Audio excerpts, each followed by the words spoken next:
you think you might stop typing for a moment and listen to me? I could try. Thank you. You see, Vance, you never know the things you can do until you try. What am I to listen to? At the moment, a bit of thinking aloud. Markham phoned and asked me to wait for him in my office. Right. Why? I don't know. It can't be a murder case, or the eminent district attorney would have asked you to meet him at the scene of the crime. Say, who's doing this thinking aloud, you or me? Both of us. Markham said he was going to bring someone with him. Now, who could that be, and why? Well, it could be anyone, and for almost any reason. Ellen. I know. Go back to my typing. I'd like to make a wager with you. I'll bet I come closer to guessing the purpose of the district attorney's visit than you will. Vance, if I bet against your guessing or your reasoning, you'd have the only full-time secretary with no pay on record. Hello there, you two. Oh, hello, Mr. Markham. Come in, Doris. Welcome, Markham. And an extra special welcome to your lovely companion. Miss Jane L., may I present Philo Vance and Ellen Deary. How do you do? How do you Doris do? Jane L. How do you do? Come into my private office, Markham. Thanks, we will. Come along, Miss Jane L. Go right in, Miss Dinell. Thank you. Markham. Thanks. Oh, Miss Deering. Yes, Mr. Vance. You should have made that wager. I've never been further off base in my life. Now he tells me. Well, I'm delighted to see you, Markham. And I hope I know why you're here. Well, I'm not sure myself whether I should have come, Vance. This isn't exactly in your line. I'm a private investigator. What's the trouble? Isn't this private? Yes, it most certainly is. Vance, Doris Jane Nell is the star of the play at the King's Theater. Let me tell him, Mr. Markham, please. By all means. Mr. Vance, I received this note this afternoon. It worried me. I brought it to the district attorney's office because I thought that was the thing to do. Here it is. Will you read it, please? You read it to me, Miss Dinell. What does it say besides threatening you with death? But you haven't seen it yet. How did you know? You're upset, Miss Dinell. Nothing else would account for it. What else does it say? It says, if you play your role in the theater tomorrow night, you will be dead before morning. And that's all, Mr. Vance. That's enough, I'd say. So the note threatens you if you go on tomorrow night, not tonight.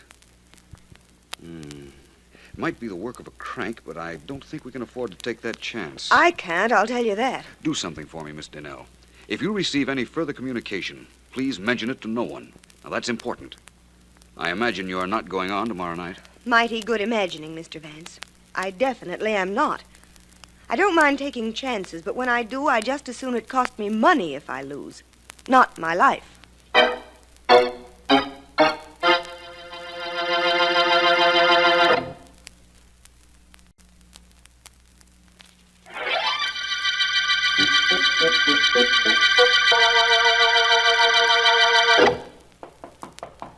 Yes, who is it? It's Betty Wheeler, Miss Danell. May I come in? Sure, come on. You wanted to see me. Badly. Betty, how long have you been my understudy? About 3 months, I'd say. And you've never had a chance to go on? No. Well, you've got one now.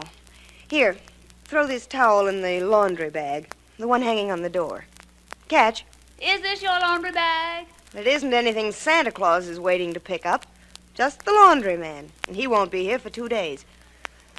Well, what about tomorrow night?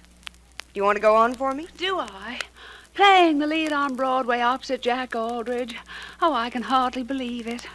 But may I ask one favor? Sure, kid. What? May I use your room? Why not? I've never used a star's dressing room. The joint's yours for tomorrow night. Take it with all the trimmings. Yes? Hiya, decent, Doris? Sure. Come on in, Peters. As if there was a way of keeping a company manager out of the dressing room. Hiya, Doris. Hello, Betty. What's going on here? Hello, Convention? Mr. Peters. Have you heard I'm going on for Miss Danell tomorrow night? Huh? What's the matter, Doris? Don't you feel good? I feel fine, but I'd like to stay that way. I got a note threatening my life if I work tomorrow night. What? Maybe it's a gag, but I'm not taking any chances. Just one performance? That's all the note said. Peters, Betty here is your star for one night. Well, this show is getting jinxed. I'm sure of it. First it's robbery, now it's this threat. What's this robbery routine? Somebody steal a bow? Stealing a bow. Somebody stole the receipts from the office 2 nights ago. Over $4,000. And the cops are going crazy because they can't find any evidence of anybody breaking in. Inside job, huh? That's the way it looks. But that doesn't help this threat business any. Doris, you wouldn't... No, I wouldn't. That's what I thought. Mr. Peters, are you in there? That sounds like our director. Yeah, come on in, Hartley. Good evening, Mr. Nell. Miss Wheeler. Good evening, Mr. Hartley. Peters, they told me you were in here. That was very nice of them. And you found my dressing room without trouble. Well, the director of our show has a sense of direction. Hey, I'm starting to feel better already. Miss Daynell, can't we go somewhere and talk? There are so many things I want to ask you. Well, there's one thing I want to tell you. Don't get used to the way Jack Aldridge makes love to you on stage. He's mine.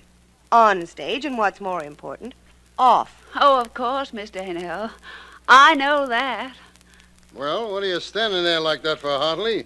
You're supposed to have come in here to see me. What about? I did not want to interrupt the young ladies. I find their conversation very interesting. I'll have a record of it made for you. Now, what do you want with me? Please come outside, Peters, so we can talk. Tell me in here. I think it would be better for you if you came outside. Okay, come on, I'm ready. Well, Hartley, what is it? What's on your mind? Money, Peters. I need some money. 10 till payday? Let's not fool Peters. I don't want any of that vaudeville money. I need dough. 1,000, maybe 1,500. Who doesn't? You are going to give it to me. Am I? How do you know? It isn't how I know, it's what I know. Shall I go into details?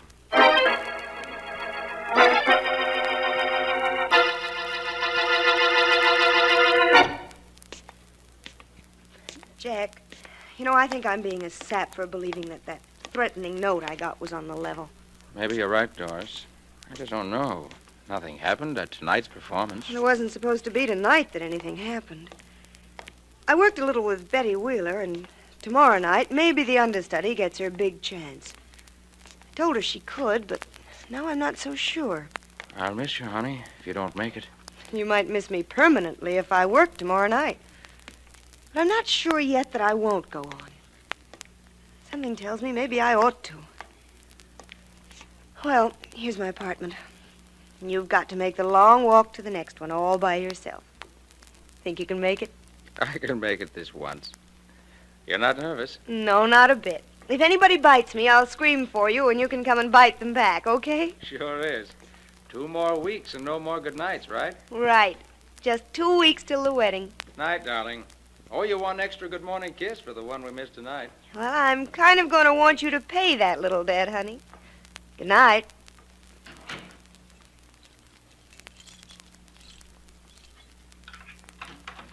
Oh, what's the matter with this lock? Oh, it's not the lock, it's me. There. Oh, I'm so tired. Oh, who can that be at this hour? Hello? Miss Daynell, you got my note? Yes. Who is this? Never mind. You're gonna be a smart girl and not go on 'em all night, ain't you, Miss Daynell? I don't know. You better know. You better know for sure, too. On account of I wasn't kidding, sister. I meant it. You walk on stage tomorrow night, and you'll be carried out of your apartment the next day.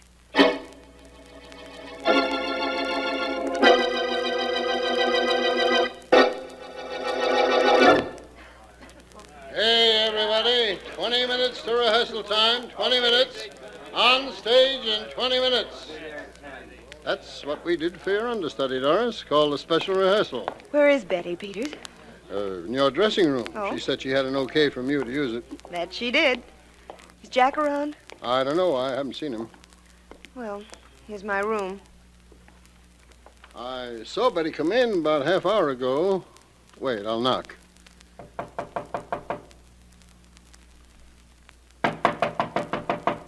Hey, she couldn't have gone out, or I'd have seen her. Betty! Betty! Miss Wheeler! Hey, Wheeler, open up. Peters, I never locked that door in my life. Something's wrong here, Doris. Hey, somebody, Miller, Hartley, come on over here. Something's the matter in Doris's dressing room. Doris. Well, it isn't me, Jack. It's Betty Wheeler. She was using my room. Oh, thank goodness. What's going on, Peters? I don't know. Wait a minute. I got a key to this dressing room. Betty took mine yesterday. Miss Wheeler is in there. I saw her go in. Thanks, Hartley. You're a big help. Yeah, here's the key. Jack, darling, stay close to me. I think I'm getting scared. Come on. Betty. Good Lord. Well, let me see. Honey, Get back, everybody. Everybody keep away from this room until the police get here. Betty Wheeler has been murdered.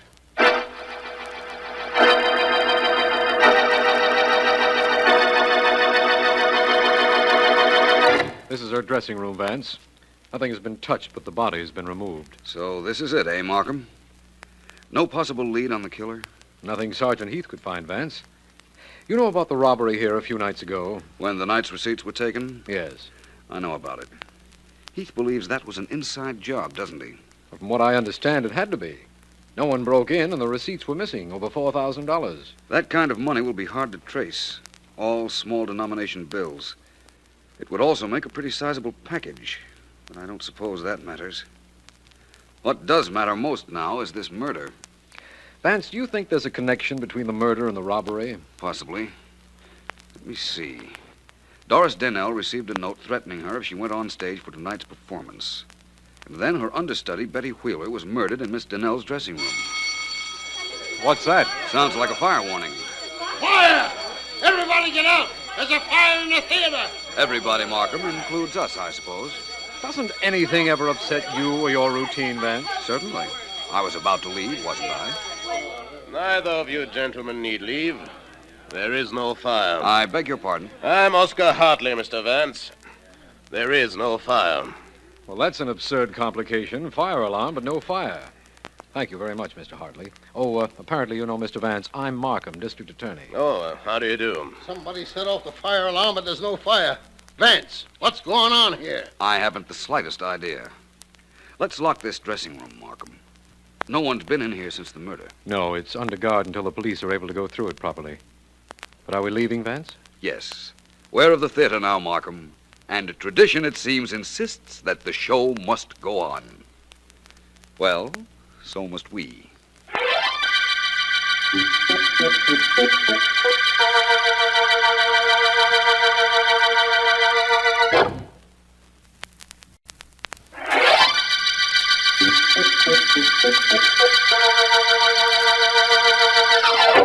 This is District Attorney Markham. The Backstage murder case began when Doris Daynell, stage star, received a note threatening her life if she played her role the following night. The threat came after the theater office had been robbed of $4,000 in small bills. Vance appeared at the theater after Betty Wheeler, Miss Daynell's understudy, had been murdered, and met Peters, company manager, and Oscar Hartley, director of the show. He has yet to meet Jack Aldridge, Miss Daynell's fiancé and leading man. I have just had a report that Peters, the company manager, is in his office with Doris Daynell. It's just about the time for the curtain. Look, I don't want to hear any more about it, Doris. You're going on tonight. You've got to. I can't, Peters. I just can't. Can't? Why? Because of what happened to Betty? Not only that, I can't tell you why. Mr. Vance told me not to. What is all this? What's going on here? Oh, all right, I'll tell you. I got a phone call last night. It warned me not to go on. Mr. Vance told me if I received another threat, I was to mention it to no one, and I haven't till now. You told nobody? Nobody but you, Peters, not even Jack. Doris, you've got to go on. I'll fill Backstage with policemen if necessary, but you've got to go on. Oh. I can't refund the money for tonight's performance, and I'll have to if you don't work. We're in a financial jam as it is. What with that money being stolen? I know, and I'm sorry, but I simply Doris, I can't. know how you feel, and I'm sorry, too. But please, do this for me, for yourself, for the rest of the company. You've got to do it.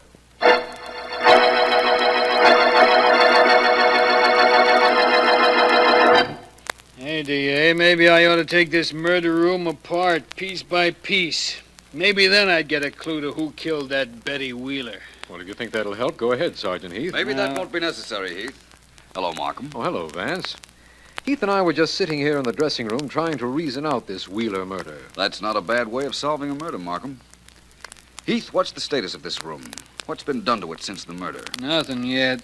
Fingerprint men went over it, found nothing. I'm thinking of taking it apart. Not a bad idea. What's this on the back of the door? You mean the laundry bag? No, I mean this tacked-up notice. Don't forget to turn out lights. Laundry will be picked up every Friday. That's tomorrow.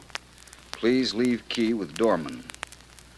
Well, there's certainly nothing unusual about that. It's on every theater door in the country. You know, Vance, I was thinking the murder of this Wheeler girl had something to do with a robbery in this theater. I think it's the other way around, but I agree. You know something, Vance? If I could just find out who stole those receipts or where the money is, I'd be on the right track. I'm sure of that. Oh, I know where the money is. What? You do, Vance? And who stole it? I don't know who stole it or who murdered Miss Wheeler. But I repeat, I do know where the money is. Well, where is the dough, Vance? Right there in that laundry bag. But you can't know that, Vance. You were only in this room once before, and then only for a few minutes, and I was with you all the time.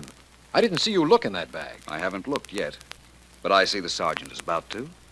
Go ahead, Heath. Dump all that stuff on the floor. That's just what I'm doing. Holy mackerel. This package. Is that the money, Vance? Probably. Hey, it is money. Lots of it. Over $4,000, if I'm not mistaken. Vance, anytime you say anything from now on, I'll bet you're not mistaken. How did you know it was there? Reasoning, Markham. The theater robbery we suspected was an inside job. In view of what followed, it seemed reasonable to me that the thief hid the money in this dressing room. Why would he do that? My guess is that he was almost caught. There's a night watchman at this theater. Maybe the thief saw him and knew he couldn't explain the package. Miss Danell told me her dressing room was never locked. Everybody in the show must have known that. So the thief, to avoid being seen, ducked into this dressing room. That's right. He dropped the money in the laundry bag here, thinking he could pick it up the next day. But he couldn't get in here because Miss Danell was using her dressing room. Yeah, when she wasn't, there was somebody around. Her maid, her fiancé, actors, or somebody. So he couldn't get in here to take out the money. He knew the laundry was to be removed tomorrow, and tonight was the last chance he had to get into this dressing room and get back the money he'd stolen. Go ahead, Markham. You're doing fine. Thank you. First, he threatened Miss Danell, but he found that didn't work because Miss Wheeler was using this room. That's right, Markham. And when he learned Miss Wheeler intended to use this dressing room tonight, he tried to get in here this afternoon. Only Miss Wheeler caught him. He had to kill her. But he still had no chance to get the money out. Later, he tried to get us out of the room with that fake fire. But that didn't work either. Yes, that certainly sounds reasonable, Vance. It's what happened, Markham, I'm sure. Let's not say anything about finding this money as a first step. Toward finding the killer? That's right. And, Markham, what a big step that's liable to be.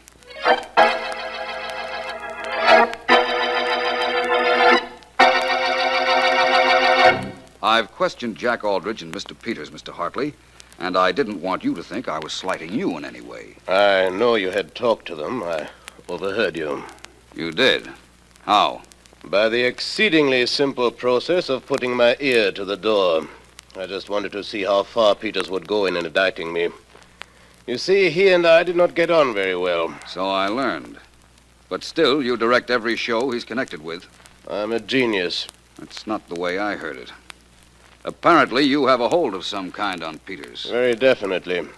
You see, many years ago, Mr. Peters happened to take some money out of a theater safe. The producer caught him. Peters was allowed to put the money back when he swore it was his first offense and would never happen again, so nobody was hurt, nor any the wiser. Except you. Oh, I had to know. You see, I was the producer.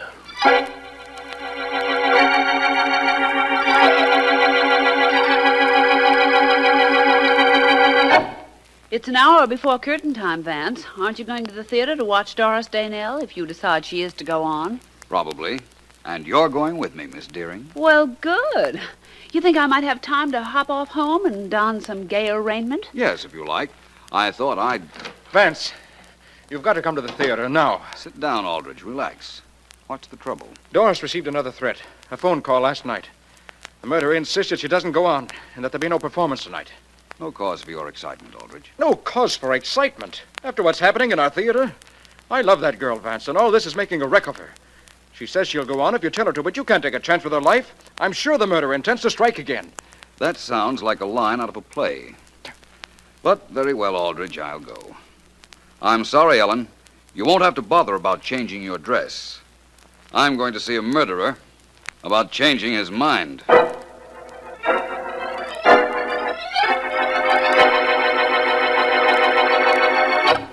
I'm so glad you're here, Vance. When you're around, I feel much safer. That's hardly a tribute to my romantic appeal, but I like it, Miss Daynell. I'm just taking a little inventory. How many phone calls did you receive? Just one. The one in my room. Oh, Vance, I told Mr. Peters about the call. I had to. I was trying to tell him why I couldn't go on tonight. You're going on, Doris, and you're going to be great. But the man who murdered Betty and who threatened me, Vance, what about him? Him? Oh, I know who he is, Miss Daynell. He probably thinks he's very clever. I'm going to let him make his second mistake. Second? What was the first? Thinking he was very clever.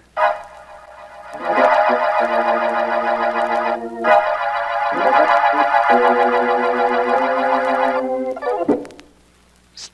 Sergeant Heath. Right here, Vance. Can't see you very well in the dark, though. Just keep your eyes straight ahead, Heath. There'll be a light showing any minute now. Huh? A light? A match or a flashlight. Match, probably. It doesn't attract as much attention and suits the purpose. You're sure everybody connected with this show thinks we haven't examined the late Miss Wheeler's dressing room? Sure, I'm sure. I practically announced it to two cops so that everybody could hear. Did a good job, Vance, down the corridor. A light. It's a match. That's what I expected. Do I grab whoever's carrying it? That's right. I'd sure love to know who it is. There goes the match in the dressing room, plus the man that's carrying it. Go get him, Heath, and get a look at him yourself. I promise you a great surprise.